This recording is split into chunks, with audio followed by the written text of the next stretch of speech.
Bom, pessoal, vamos lá. Boa noite. Vamos dar continuidade aqui à última aula, né? Que foi a aula introdutória. Para falar a verdade, foi mais como uma aula que serviu de teste, né? De modelo ali para eu ver como é que funcionaria, se daria certo ou não. Ali, até porque eu sou leigo aqui nessas questões sou leigo nessas questões de gravação de vídeos aqui e tal. Mas antes da gente adentrar propriamente a aula, eu preciso deixar claro algumas coisas, né? Em primeiro lugar, esse curso é um curso de introdução geral à filosofia. O que é que isso significa? Esse curso serve para pessoas que precisam estudar filosofia para fazer Enem e vestibulares, pessoas que precisam, alunos que precisam de reforço na disciplina, em qualquer assunto que se trabalhe essa disciplina no ensino médio ou é, em introdução à filosofia, em algumas disciplinas de introdução à filosofia na universidade, e também aos meus alunos. Eu sou professor de filosofia da educação básica no estado de Minas Gerais e pelo pouco tempo que temos em sala de aula, infelizmente, filosofia tem apenas uma carga horária de uma aula semanal, então é impossível, com uma carga horária tão pequena como essa, a gente trabalhar minuciosamente a vastidão e a complexidade dos assuntos que a filosofia trata. Então, isso aqui vai servir, esses vídeos, esse canal, vai servir como um aporte didático, pedagógico, para que os alunos, os meus alunos e outros alunos consigam é, ter um suporte para compreender aquilo que na aula não ficou tão claro pelo pouco tempo que temos. Certo? Outra coisa que eu quero deixar claro. Primeiro, como é que eu trabalho filosofia? Como é que eu vou trabalhar filosofia aqui? Eu vou trabalhar através de um método histórico. Isso se dá principalmente através de um estudo de história da filosofia. Mas não vai ser totalmente histórico ou meramente história da filosofia. Vai ser também história da filosofia, trabalhando os principais autores de cada período da filosofia e trabalhando os principais problemas filosóficos de cada autor e de cada problema da história da filosofia. Então vai ser um método histórico com é, uma função, é, é, um, um descambamento também nos temas e problemas centrais dos autores e dos problemas filosóficos daquele período que a aula vai tratar. Certo? Outra coisa que eu preciso falar é a minha concepção de filosofia. Eu entendo filosofia, eu entendo filosofia como. Deixa eu só fechar essa janela aqui. Só um momento.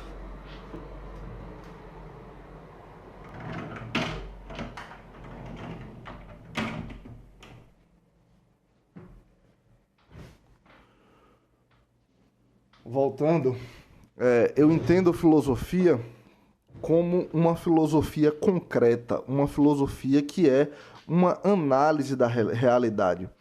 Filosofia, como muitos já podem perceber, é uma filosofia, é uma disciplina que trata com muita, que lida com muita abstração. Então a gente não pode ficar apenas no campo da abstração. É necessário desenvolver a nossa capacidade abstrativa, mas é necessário também a gente sair do campo da abstração e enxergar como aquela análise, como aquela abstração pode nos influenciar a analisar a realidade concreta, como é que a filosofia, como é que o estudo, a especulação filosófica racional me ajuda a analisar a realidade concreta, certo? Isso é o que eu acredito como filosofia e é o método como eu trabalho a filosofia. algumas coisas. Primeiro, antes de qualquer coisa, sempre se inscrevam no canal para quem não é inscrito, deixem um like nos vídeos para quem não deixa, né? Comentem, deixem um feedback de vocês, deixem dúvidas. É muito importante deixarem dúvidas, porque é a partir das dúvidas que eu posso me preparar para responder essas dúvidas e para suprir essas deficiências que ficaram na aula, na próxima aula que eu irei gravar, certo? Então sempre deixem as dúvidas de vocês. Não tenham vergonha de perguntar. O processo de ensino-aprendizagem, ele se dá através de um relacionamento professor-aluno. Em que sentido? O professor expõe e o aluno expõe a sua dúvida. Não é demérito algum, não é vergonha alguma colocar uma dúvida. Ninguém nasce sabendo todas as coisas. Muito pelo contrário, a gente só consegue captar e apreender algo na sua plenitude quando a gente expõe as deficiências da nossa compreensão, ou seja, quando a gente expõe aquilo que a gente não entendeu. Então deixem as suas dúvidas, deixem um feedback de vocês nos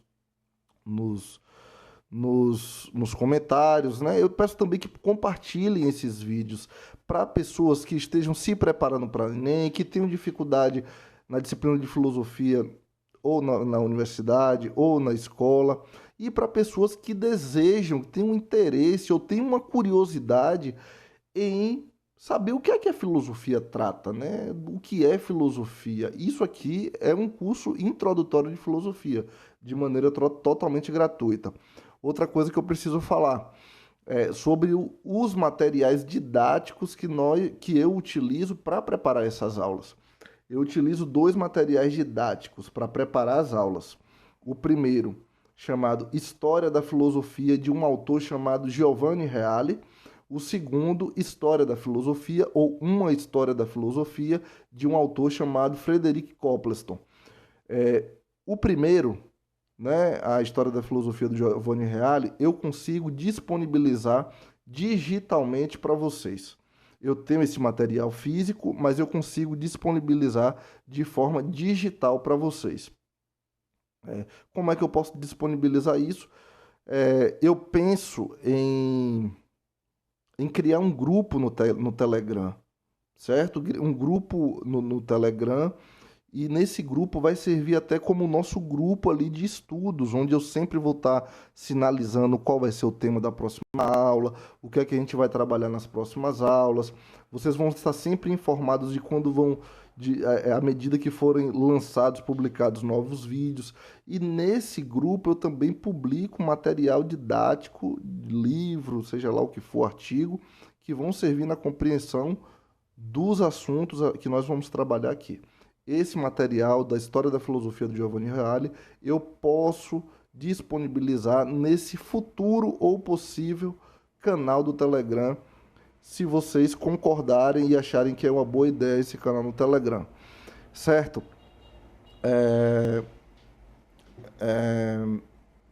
A História da Filosofia do Copleston, eu tenho ela, o material digital também, mas eu tenho ela em inglês e em espanhol. Então, como eu sei que a grandíssima maioria não tem facilidade com esses idiomas, porque o material, esse material, né, a História da Filosofia do Copleston que eu tenho em português, ela está em formato físico, né?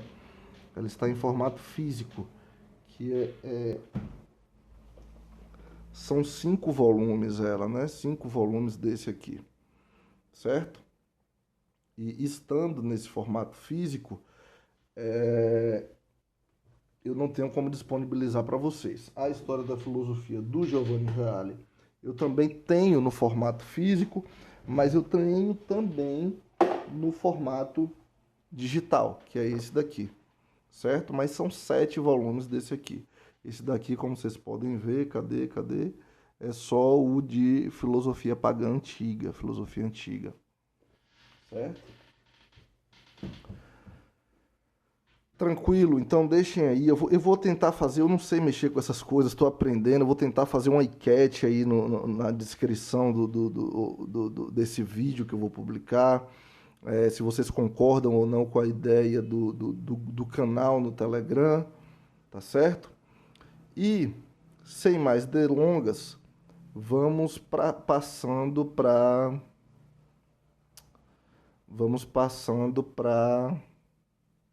a continuação da nossa aula. Lembrando que estamos falando sobre surgimento da filosofia, certo? Surgimento da filosofia, como vocês podem ver aí no slide, tem os pré-socráticos e o subtítulo A Primavera da Razão. Esse aqui é o plano geral que eu apresentei para vocês, né? Contextualização histórica, o plano geral dessa aula, né? Desse assunto. Contextualização histórica, transição do mito ao logos, questão central, argumentos e conceitos centrais.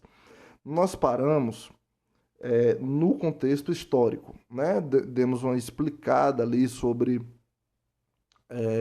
a localização geográfica de cada filósofo pré-socrático que está mencionado aí na tela. Falamos um pouco sobre como era constituída a Grécia Antiga, que ainda não era a Grécia como nós entendemos hoje, a Grécia como um estado coeso, unificado, era a junção de vários vilarejos ou várias cidades-estados. E aí nós falamos sobre alguns pontos principais que eu vou só relembrar, porque isso já foi falado na última aula. Por exemplo, isso aqui são 4 elementos principais que vão ser fundamentais para o surgimento da filosofia na Grécia Antiga. Primeiro, nascimento das cidades-estados gregas.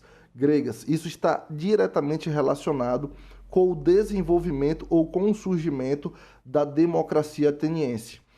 Democracia é um tema tão falado odiernamente, né, atualmente, que significa o poder na mão do povo ou o povo no poder. Então, a partir desse surgimento da democracia, o povo, na Grécia Antiga, né, desenvolve-se algo chamado democracia direta.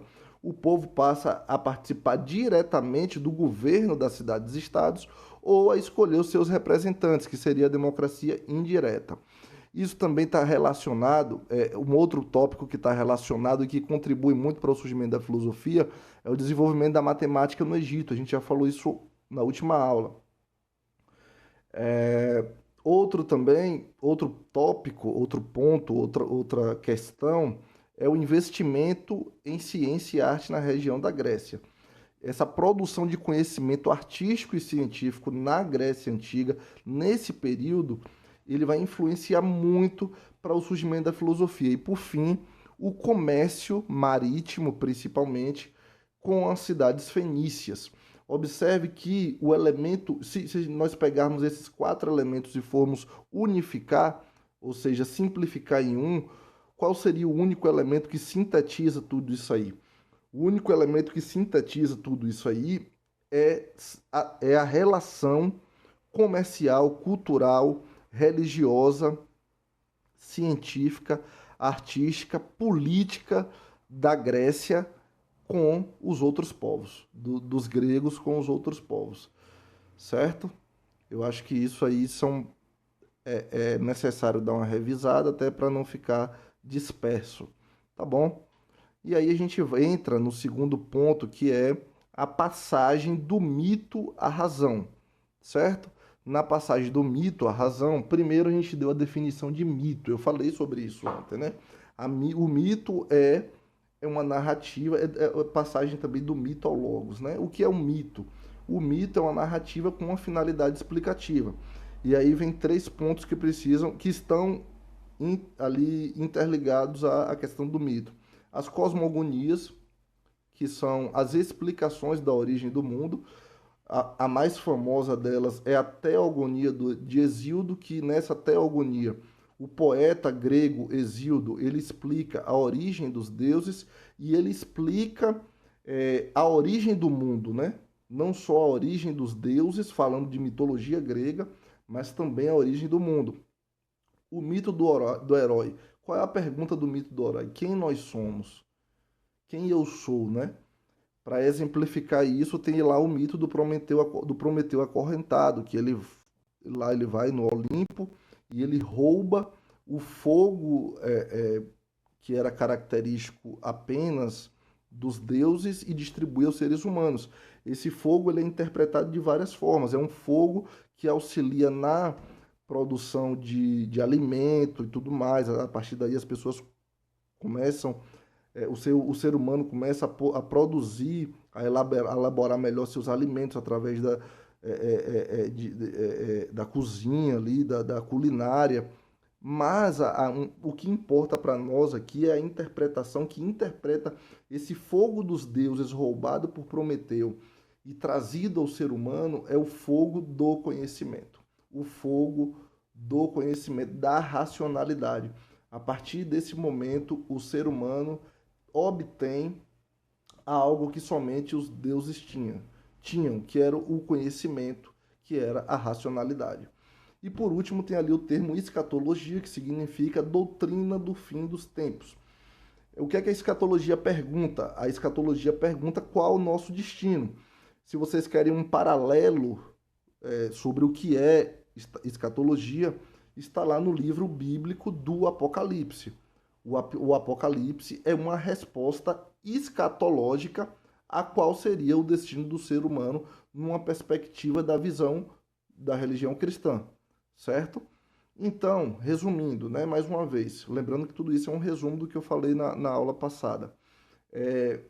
Como é que a filosofia surge? A filosofia surge como uma ruptura, como uma insatisfação com as explicações da mitologia, certo? A mitologia explicava os fenômenos naturais e tudo o que acontecia no mundo, a origem do mundo, quem é o ser humano e qual o destino do ser humano, explicava tudo isso através da mitologia. E os fenômenos naturais também eram explicados através da mitologia. Por exemplo, se cai um raio, a mitologia dizia que era a ira de Zeus contra algum ato do ser humano ou dos seres humanos, certo? Então a filosofia surge com essa insatisfação com a explicação mitológica, uma ruptura parcial e busca uma interpretação ou busca uma especulação racional para a origem do mundo, para o conhecimento do ser humano e para saber o destino do ser humano, o destino do cosmos, o destino do mundo, o destino do ser humano. Então, as três perguntas iniciais da filosofia: de onde eu vim, quem eu sou e para onde eu vou, certo? A partir disso, a gente passa aqui as definições de mito e razão. Mito, narrativa humana com finalidade explicativa que articula símbolos a sentimento pela fé na autoridade. Ou seja, o mito, ele trata diretamente com uma linguagem simbólica. O mito, ele expressa realidade, verdades do cotidiano, do mundo real, através de símbolos, de uma linguagem simbólica. E o que é que eu preciso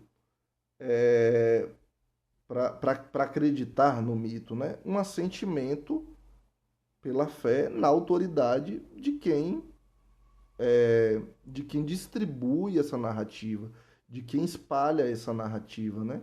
Na Grécia, todo grego, ele tinha, de certa forma, uma crença e uma influência da mitologia grega na sua vida, certo? Definição de razão: poder humano argumentativo fundado na capacidade de conectar premissas e conclusões. Isso aí está ligado diretamente ao que chamamos de raciocínio lógico. A razão, o raciocínio lógico, ele nos compele, ou seja, nos convence, nos induz, tem um discurso persuasivo que nos leva a crer no discurso racional, certo? Então é um poder humano argumentativo. O discurso racional, ele lidar com argumentos fundado na capacidade de conectar premissas e conclusões. Depois a gente vai ver o que são argumentos, premissas e conclusões, tá bom? Aqui tem um trecho de uma citação de, da Teogonia do poeta Hesíodo, que diz o seguinte: sim, bem primeiro nasceu caos, depois também terra de amplo seio, de todos sede irresvalável sempre dos imortais que têm a cabeça do Olimpo nevado e Tártaro nevoento no fundo do chão de amplas vias e Eros, o mais belo entre os deuses mortais.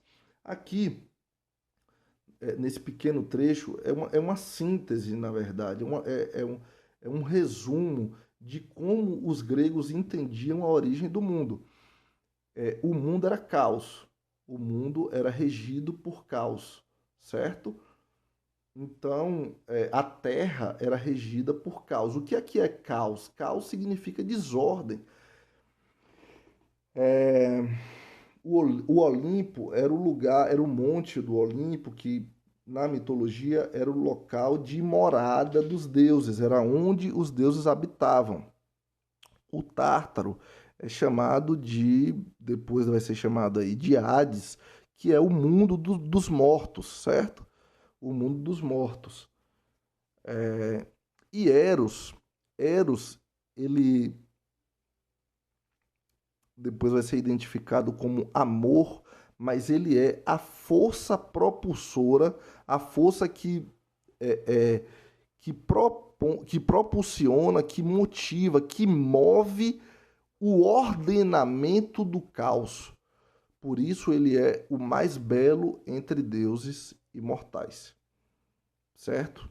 Há uma relação entre Eros e o caos, no sentido de que Eros ordena o caos. Eu quero fazer uma observação para que vocês observem que isso há um paralelo direto com a narrativa bíblica de Gênesis 1.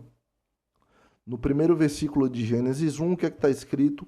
No princípio, é algo mais ou menos assim, eu posso não me lembrar corretamente como está, mas vai dizer que no princípio a terra era sem forma e vazia. O que é que significa dizer que a terra era sem forma e vazia? Que a terra era um caos, que a terra não tinha ordem, era desordenada. E o Espírito de Deus pairava sobre a face das águas, certo? Ou seja, já existia a divindade. Então veja que esse paralelo da mitologia grega, ele expressa uma realidade que está na verdade bíblica, na narrativa da verdade bíblica, certo? Só para a gente entender aí a questão. Beleza? E aí a gente vai para a questão central, ou para as questões centrais desse período pré-socrático, desse período de surgimento da filosofia. O que causa o movimento ou a mudança? É uma pergunta, é a primeira pergunta. A segunda pergunta é: o que causa a ordem do cosmos? Por que essas perguntas? Porque os filósofos pré-socráticos, eles vão surgir, como eu disse, com uma inquietação, uma insatisfação com a justificativa mitológica simbólica sobre a origem do cosmos. E essa primeira pergunta, o que causa o movimento e a mudança, é a principal disputa intelectual do período pré-socrático, certo? Vão existir ali dois filósofos, um chamado Heráclito e o outro chamado Parmênides. Heráclito vai defender o fluxo contínuo, o devir, o vir a ser, ou seja, o ser ele está em constante mudança. E o Parmênides vai falar, não, Heráclito está totalmente equivocado. O ser, ele é uno, indivisível e ele não muda. Principalmente, a principal afirmação de Parmênides é que o ser, ele é imutável. Aquilo que é, não pode não ser. O ser não pode não ser. E o não ser não pode ser de forma alguma. Essa é uma afirmação. E o que é, a segunda pergunta, o que causa a ordem do cosmos? A gente vai abordar isso de uma maneira para e passo aí na ordem que eu elaborei aqui, certo? Então, só resumindo. Aqui a gente adentra o debate sobre mobilismo e imobilismo. Heráclito defende o imobilismo. Heráclito defende o mobilismo, né, a mudança, e Parmênides defende o imobilismo, ou seja, a imutabilidade do ser. Na segunda pergunta, o que causa a ordem do cosmos? Essa é uma pergunta que todo filósofo pré-socrático tem. Por quê? Porque o filósofo pré-socrático, eles estão em busca de algo chamado arqué.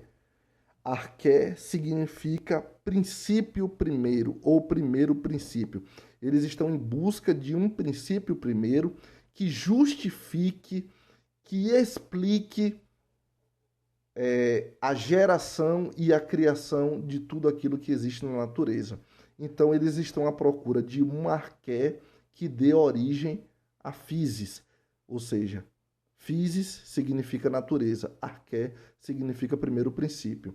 Eles estão em busca de um primeiro princípio que explique a origem do cosmos, do mundo, da natureza, certo? E aí temos uma resposta.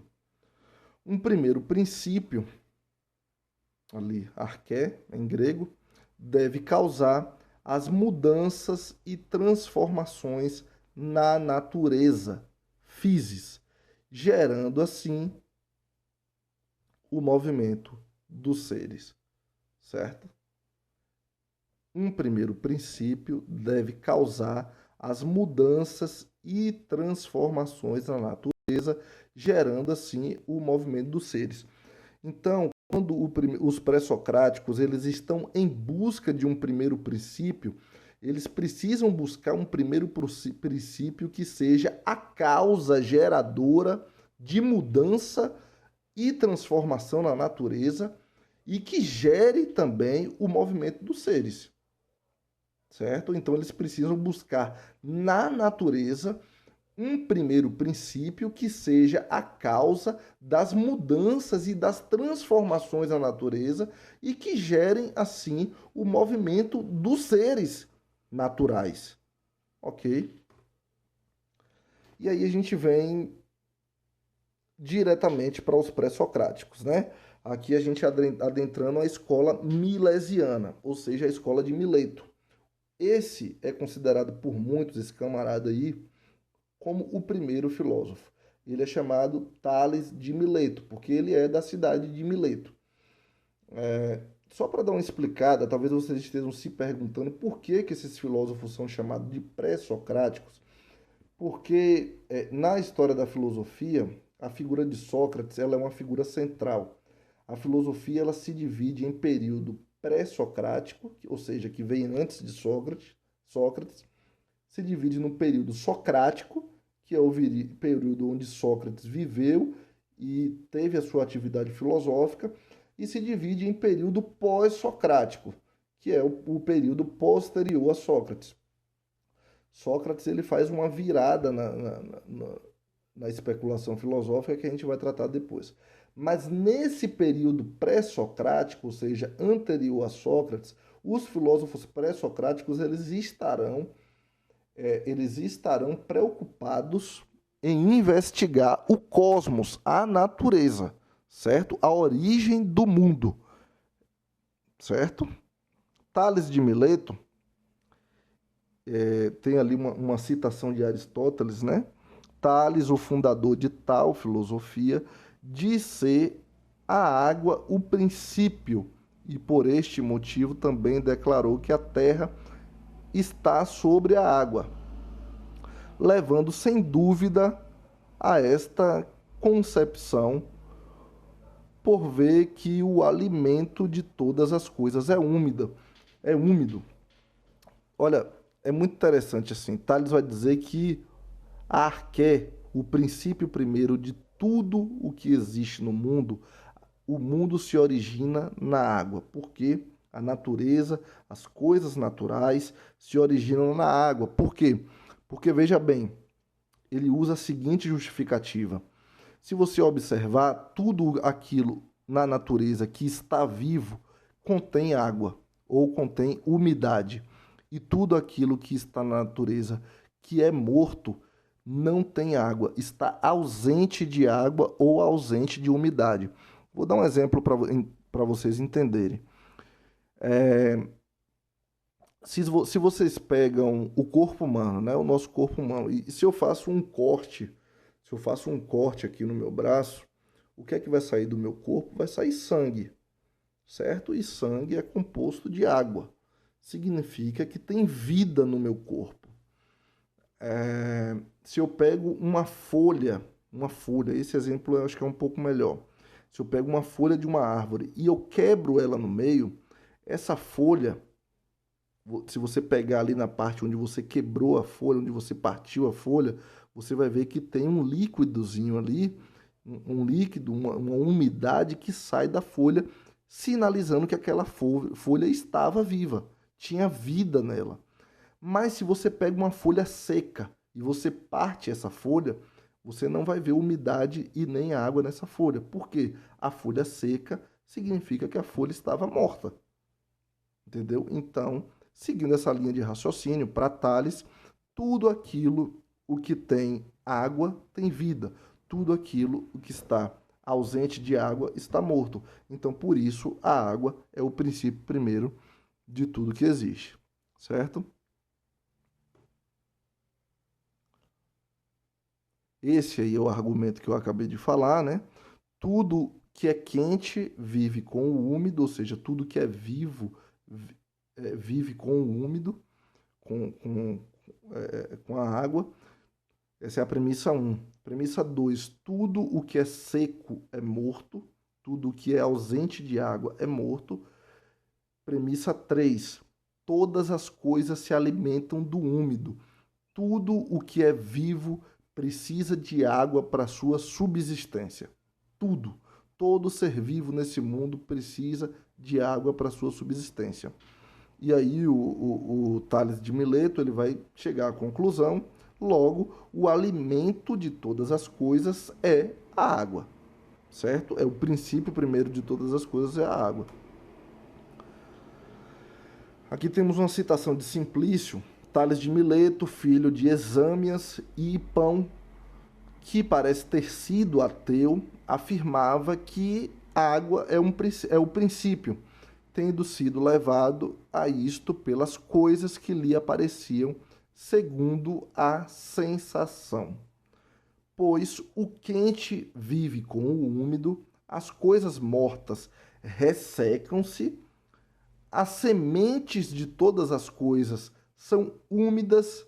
Se você partir uma semente, você vai ver que há uma umidade dentro dela. E toda semente de tudo aquilo que gera vida tem umidade. E todo alimento é suculento, tem umidade, certo? Essa é uma afirmação aí de Simplício sobre a filosofia de Tales de Mileto. Certo? Deixa eu beber uma água aqui.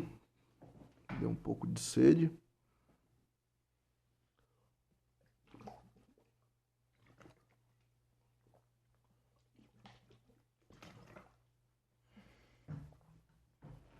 Vamos lá. Ainda dentro da escola milesiana, ali na escola de Mileto, temos um camarada chamado Anaximandro.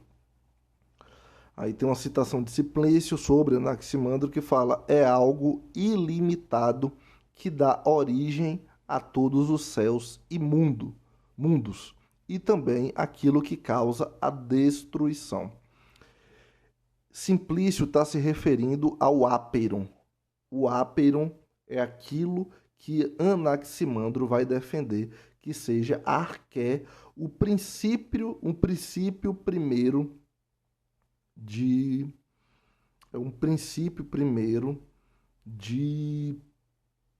tudo aquilo que é gerado e corrompido no mundo.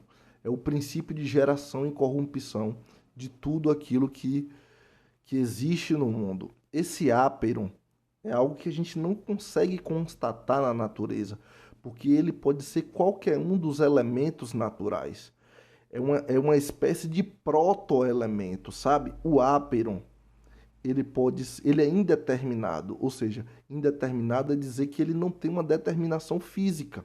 O áperon, ele pode ora se determinar como a água, ora se determinar como o fogo, ora se determinar como a terra e ora se determinar como o ar, certo? Então o áperon, ele é um princípio indeterminado. Ele não tem uma determinação física, ele é ele é uma proto-coisa, né? Uma coisa, um protótipo de coisa. Ele é um arquétipo. Ele é um arquétipo de um elemento. Ele pode se determinar de acordo com a necessidade em qualquer um dos elementos, dos quatro elementos naturais: água, fogo, ar e terra. Certo? Isso é o áperon para Anaximandro. E aí ele aqui tem umas premissas, né, do áperon de Anaximandro.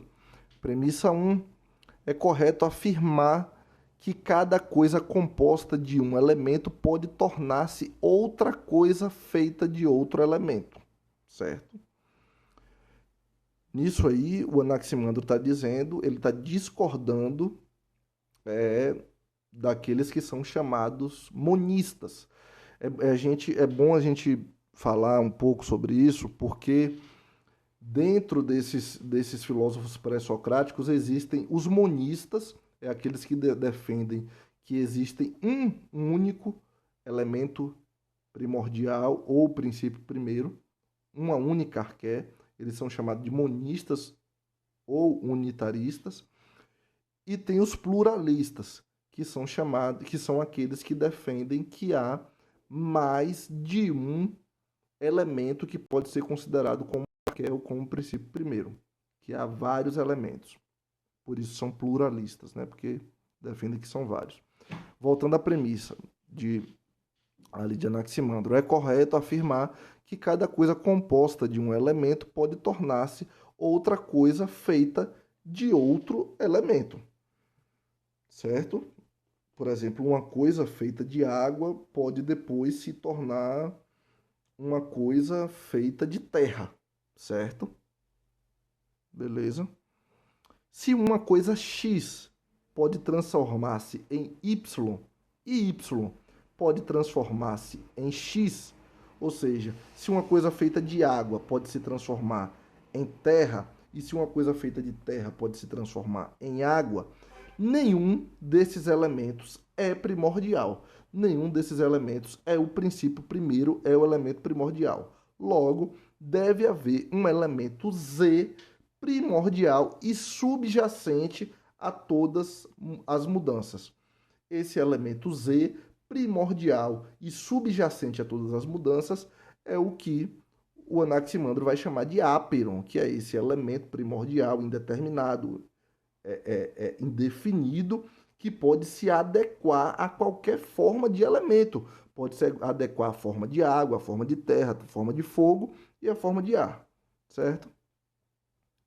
E aí a gente vem para o Anaxímenes, que também está aqui na escola milesiana, na escola de Mileto, né? O Anaxímenes, ele observa que podemos usar o ar quente para aquecer nossas mãos, abrindo a boca para fazê-lo passar, enquanto se sopramos com alta pressão, o ar sai frio da nossa boca. Isso levou a considerar a generalização da hipótese de que, se frio e quente estavam em tudo, então tudo contém ar. E o que determina a existência de algo é a densidade do ar em um determinado corpo.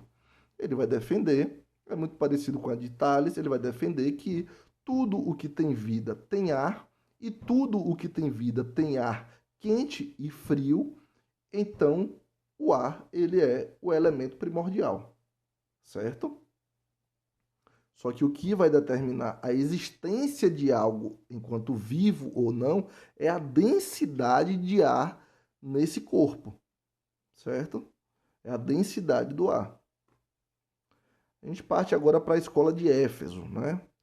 E a gente vai entrar no principal debate intelectual do período pré-socrático, que é o debate sobre mudança e imutabilidade do ser, ou mobilismo e imobilismo. Heráclito tem três frases aí que eu quero esclarecer para vocês. O ser é fluxo e, o ser é fluxo e é a alternância entre ser e não ser. Ou seja, aquilo que é pode deixar de ser e aquilo que não é pode se tornar a ser. Certo? Um homem nunca se banha duas vezes no mesmo rio. Os olhos não percebem todas as mudanças. O que é que o Heráclito está dizendo com isso aí? Vamos começar pela frase do meio aí. Um homem nunca se banha duas vezes no mesmo rio. Se você às 6 da manhã você levanta e você vai no rio perto da sua casa e toma um banho, certo? Você se banha aqui no rio. É, e aí, no final do dia, lá para 5 da tarde, você volta e se banha nesse mesmo rio. A pergunta que eu faço e a pergunta que o Heráclito faz é a seguinte: esse rio que você se banhou no final da tarde é o mesmo rio que você se banhou no início do dia? Sim ou não? E por quê? Certo? Heráclito vai dizer que não. Ele vai dizer que não porque todas as coisas estão em constante mudança. O ser está em constante mudança. E ele vai dizer que os olhos não percebem todas as mudanças. Como assim, Heráclito? Como assim, professor? Eu me banhei no mesmo rio, no mesmo dia, duas vezes, e o rio não é o mesmo. O Heráclito, um exemplo para vocês entenderem o que o Heráclito estava querendo dizer. Aquele rio ele corre num fluxo, né? As águas não são mais as mesmas, né? A correnteza levou, o fluxo da correnteza levou aquelas águas, tal, e tem um processo ali de mutação biológica que os nossos olhos não conseguem perceber. Assim como o nosso corpo. Nós somos o mesmo. Se você pega hoje eu tenho 31 anos de idade, né? Mas eu sou a mesma pessoa de quando eu tinha 10 anos de idade. Não, eu cresci, mas eu vou pegar um exemplo mais curto. Eu tenho 31 anos de idade, né? Hoje no mês de março de 2025. No mês de fevereiro de 2025 eu era a mesma pessoa. O Heráclito vai dizer que não. Primeiro, as nossas células elas estão sempre morrendo e nascendo novas células dentro do nosso corpo, né? Estão sempre morrendo, as nossas células estão sempre morrendo. E há sempre um fluxo de mudança dentro do nosso corpo. E essas mudanças são imperceptíveis pelos olhos. Então, é isso que o Heráclito vai dizer, que a alternância entre ser, que o fluxo determina a alternância entre ser e não ser. O que é que significa dizer? Aquilo que eu sou hoje, eu posso deixar de ser amanhã, e aquilo que eu não sou hoje, eu posso me tornar amanhã. Então, segundo Heráclito, as coisas não são, elas se tornam continuamente e constantemente. Beleza? Heráclito vai fazer a representação desse dessa teoria dele como aquilo que está numa constante mudança, como o fogo. Para ele, o fogo é o elemento primordial, porque o fogo ele está numa constante mudança. Você coloca ali um pedaço de madeira para fazer uma fogueira tal, e aquele fogo ali está entrando em combustão, né, queimando ali os galhos, o pedaço de madeira que tem ali para gerar o fogo, queimando o combustível, né, e até que aquela madeira vai virando cinza. Enfim, o fogo, as chamas do fogo, elas estão num constante processo de mutação, de mudança, certo? Então ali o Heráclito vai defender a passagem do ser ao não ser. Aquilo que é pode deixar de ser, certo? Aquilo que é pode deixar de ser. E aquilo que não é pode se tornar, pode ser algo. E aí a gente vai entrar na escola de Samos, na figura de Pitágoras. Vocês já devem com certeza ter ouvido falar desse cara, que existe na matemática um teorema chamado Teorema de Pitágoras. Ele era muito envolvido com matemática, como eu disse, durante muito tempo na história, e até hoje. A grande maioria dos filósofos, eles têm algum envolvimento direto ou indireto com a matemática. O Pitágoras, ele era também um matemático. E ele vai dizer que o número, o 1, na verdade, o número 1, a unidade, ela é o elemento primordial. Eu vou ler ali a citação de Aristóteles sobre Pitágoras.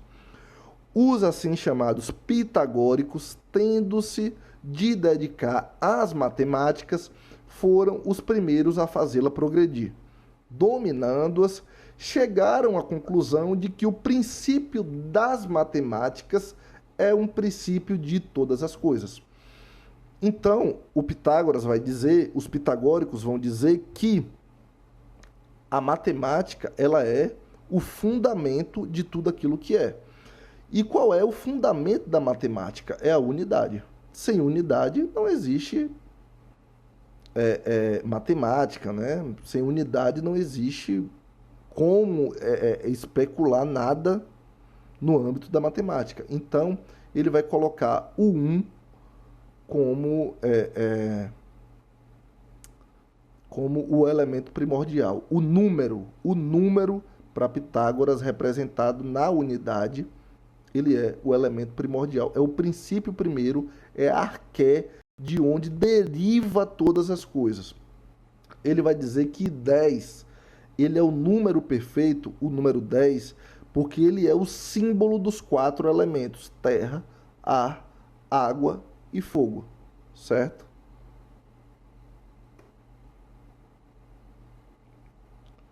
E aí a gente entra na escola eleata, na escola de Eleia. Lembra que eu falei que a principal disputa intelectual desse período é a disputa entre Heráclito e Parmênides. Isso aqui vai influenciar, gente, toda a história da filosofia. Porque o que está em jogo aqui, eu já vou adiantar, já vou dar um spoiler para vocês. O que está em jogo nessa disputa entre Heráclito e Parmênides é a disputa entre conhecimento da essência e conhecimento da aparência, né? Certo? O Parmênides vai defender que nós conhecemos a essência, porque ela não muda, e o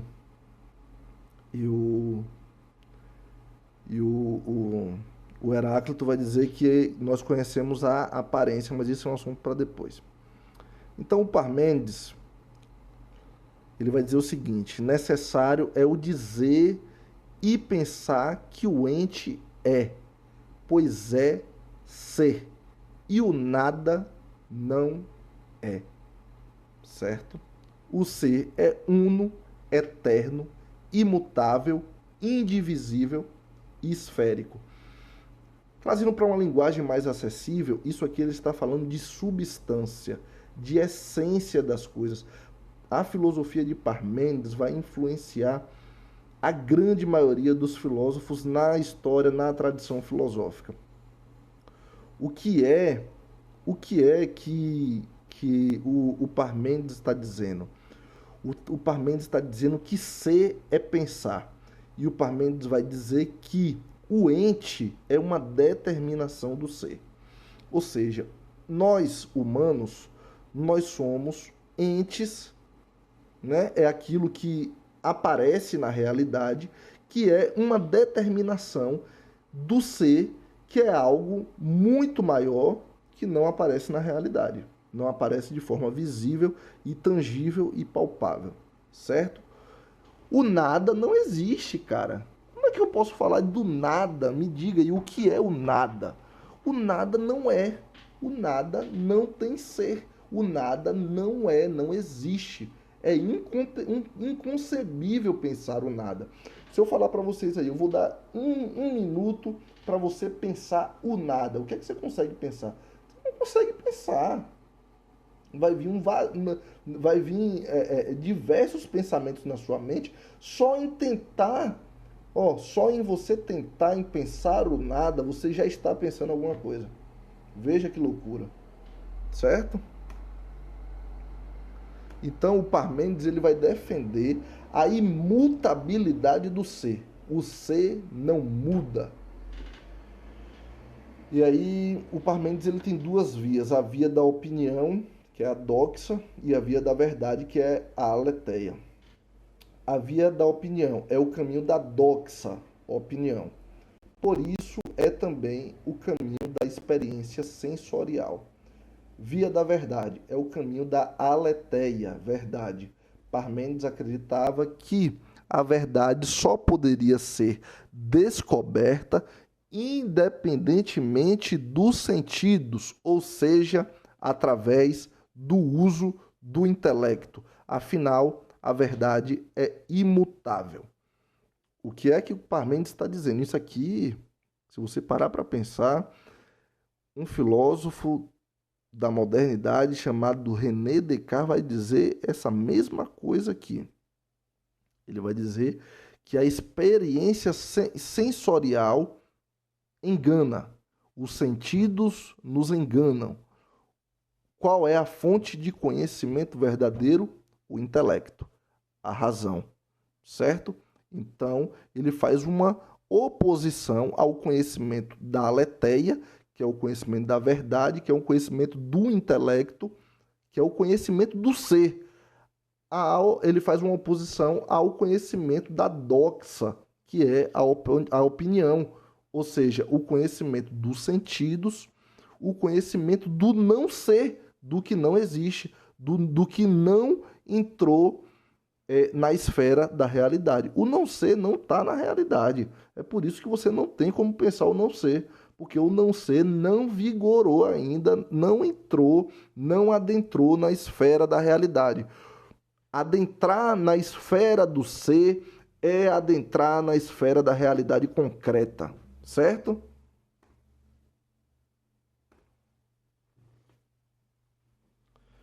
E aí a gente vai ver um filósofo que ele é discípulo do Parmênides, chamado Zenão. Ele também é da escola Leata, a escola de Eleia, e ele é chamado Zenão. Ele vai dizer o seguinte aqui, ó, um fragmento. É um fragmento de Aristóteles, na verdade, sobre Zenão.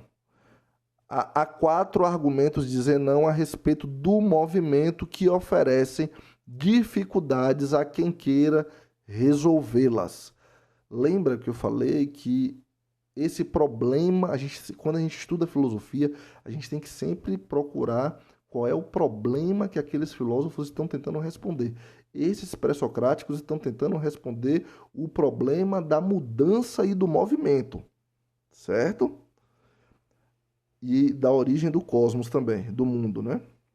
Então há quatro argumentos dizendo não a respeito do movimento que oferecem dificuldades a quem queira resolvê-las. No primeiro, a impossibilidade do movimento é deduzida do fato de que o móvel transportado deve chegar primeiro à metade antes de alcançar o termo. Sobre isso, discorremos nos argumentos anteriores. Eu vou explicar isso aqui. Deixa eu voltar aqui. O que é que isso aí é chamado de paradoxo de Zenão, né? De paradoxo de Zenão. A gente pode entender isso como o tempo. Você pega o tempo, por exemplo, né? O tempo, ele é uma sucessão de acontecimentos. O tempo é uma sucessão de acontecimentos. A partir do momento, se eu faço uma pergunta, o que é o movimento? se eu faço essa pergunta, o que é o movimento? A partir do momento que eu deixo a pergunta e passo a responder essa pergunta, isso já é uma mudança, isso já é um movimento. Mas, ao mesmo tempo, eu ainda estou dentro daquele âmbito espaço-temporal de falar sobre o que é movimento e o que é mudança. Veja que paradoxo. Então, o paradoxo de Zenão diz o seguinte, que à medida em que eu percebo que estou me movendo, eu também percebo que a imutabilidade faz parte, é constituinte do meu ser. Ou seja, eu me movo, mas parece que eu não me movo. As coisas se transformam, mas parecem que são as mesmas. Certo? Em outras palavras, a aparência pode mudar, mas a essência continua a mesma. Certo? Aí nós vamos para os pluralistas, certo? A gente vai agora para os filósofos pluralistas que defendem mais de um princípio primeiro, mais de um elemento primordial.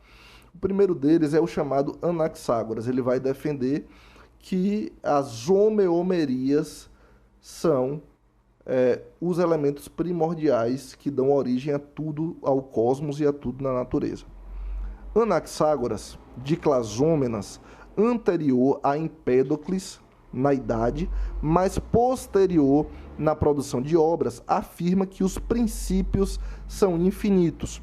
Quase todas as coisas formadas de partes semelhantes, como a água e o fogo, diz ele que são geradas e destruídas unicamente por combinação e dissolução, e de outra maneira, não são geradas nem destruídas, mas permanecem eternas. Isso é uma citação de Aristóteles, de um livro dele chamado De Cielo, na verdade,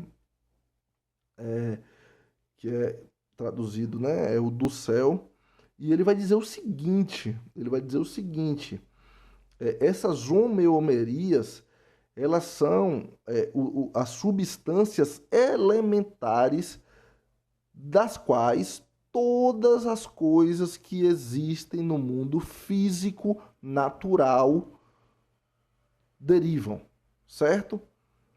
E ele vai dizer que essas homeomerias, elas trabalham por combinação, como ali o exemplo, a água combina com o fogo, a água combina com a terra, melhor dizendo, e o fogo combina com o ar, certo? Essa é a combinação das homeomerias ali do Anaxágoras. E ele vai dizer que essas homeomerias, entenda essas homeomerias como substâncias imutáveis, né? As homeomerias, elas são substâncias imutáveis das quais tudo na natureza deriva. Só é importante relembrar que esses filósofos aí, eles também são chamados de filósofos da natureza, de físicos. Eles eram chamados de físicos, porque eles tratam de coisas do mundo físico, obviamente. Dentro da escola pluralista, a gente ainda vai ter o Empédocles. Empédocles, ele foi um filósofo pluralista que acreditava na existência de 4 elementos básicos. Todos os elementos se buscavam.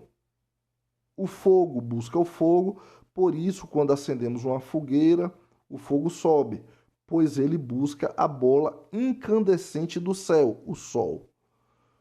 A água das chuvas busca sempre a água dos rios e corredeiras, por isso que a chuva cai, né? É de baixo ou é de cima para baixo, porque ela busca os rios e corredeiras, e assim por diante. Os elementos se misturam pelas forças de atração e repulsão, amor e ódio. O Empédocles vai dizer que os 4 elementos, fogo, ar, água e terra, eles se atraem e se repelem através daquilo que ele chama de amor e ódio. Então, para Empédocles, esses 4 elementos, eles são os elementos primordiais, eles são a arqué, o princípio primeiro de tudo aquilo que origina o mundo e origina a natureza, origina a physis, e a harmonia entre esses elementos ela é explicada a partir da relação de amor e ódio que há entre esses elementos. É mais ou menos com o que eu falei ali do Anaxágora sobre as homeomerias. A água odeia o fogo, né? Mas, paralelamente, a água ela ama a terra. Ela é uma relação de amor e ódio, né? O vento da mesma forma que o vento também se relaciona com o fogo, até porque o fogo precisa de vento para continuar. Se você tirar qualquer tipo de vento, né, o fogo ele não se mantém aceso, certo? Isso é chamado de relação de amor e ódio.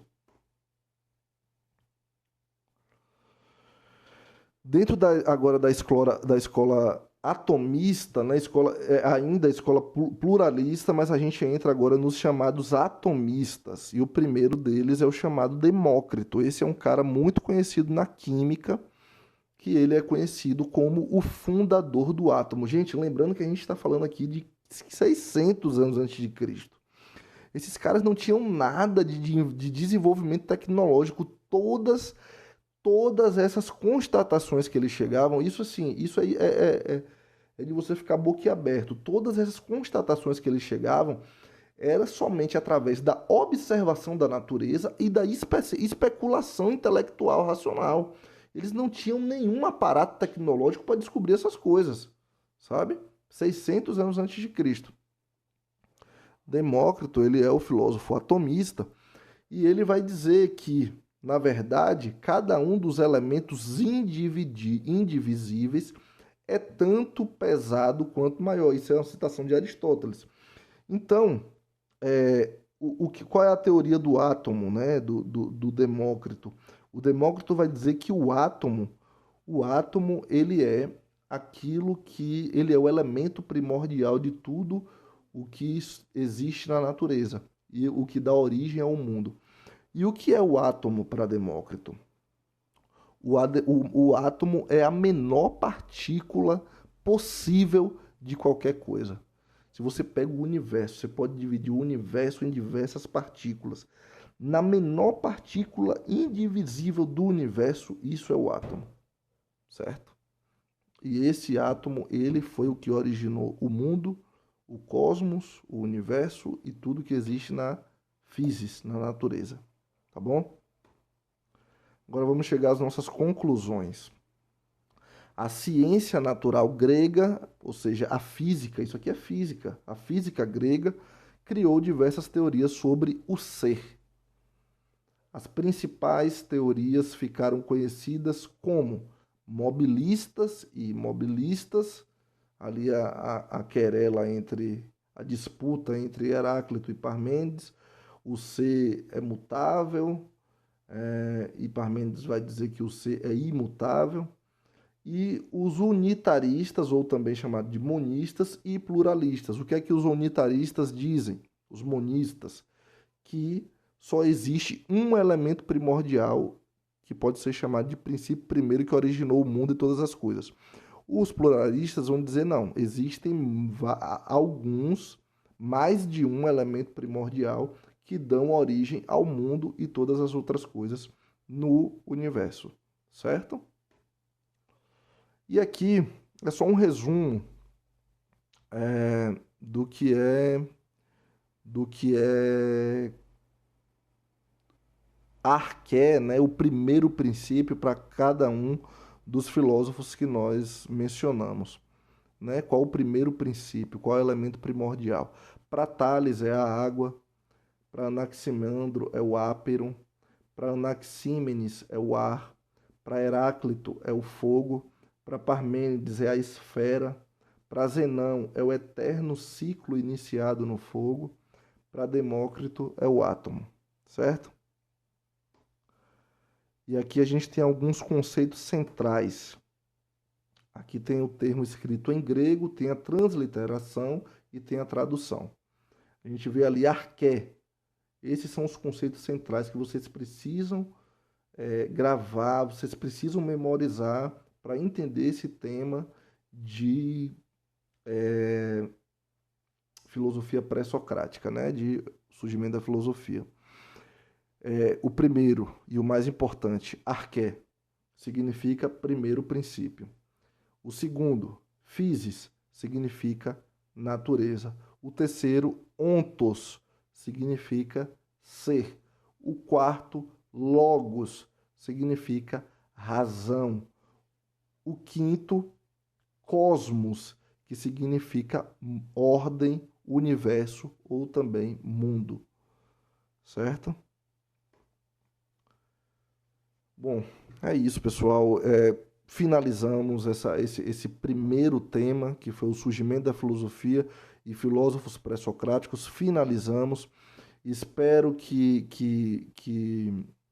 vocês tenham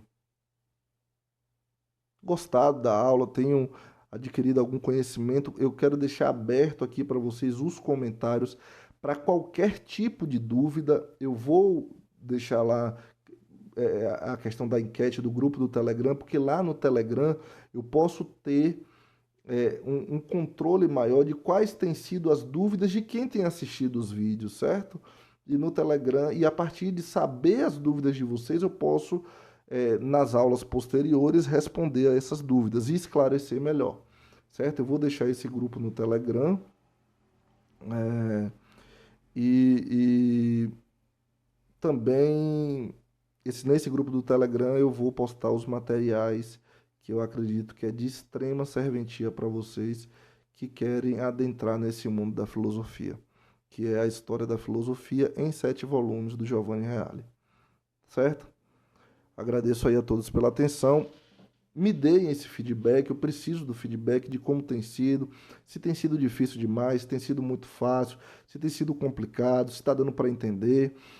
Se vocês estão gostando da minha didática, da minha exposição, eu estou aberto a qualquer tipo de crítica, a elogio, seja lá o que for, certo? É, de qualquer forma, eu agradeço aos que irão, aos que assistiram e irão assistir esse vídeo, irão comentar. Agradeço aí a muitos que me incentivaram, né, quando viram o primeiro vídeo, a primeira aula, incentivaram, pô, ótimo projeto, você tem que continuar. Colegas que eu tive na graduação, amigos, enfim, certo? Muito obrigado. Espero ter contribuído aí de forma significativa para vocês e uma boa noite aí.